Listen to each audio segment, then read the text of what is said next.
Let the old mothers in this world, let them come and blame me for this one single thing that I stood up. Let the old world come and blame me for this. I am not talking. Hello, hi everyone. Welcome to Crossblog XTV. Please don't forget to subscribe, like, and share.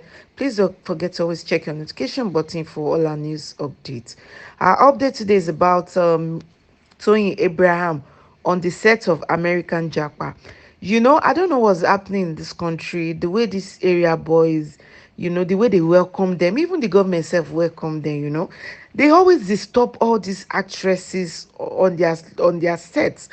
As you can see in this video, you can hear them. What she's saying is that I've given you guys money. What else do you want? I'm sure Toyin Abraham can really handle them. These people should go and get a life. They should go and work.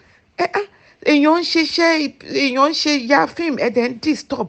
Someone is trying to shoot a movie and you people are disturbing, coming like is your father's line, your father's property. I don't understand. Please enjoy this video. Please drop a comment down below. What is Nigerian turning into? People are not free.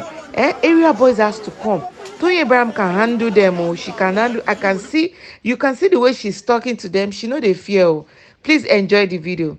Drop your comment down below.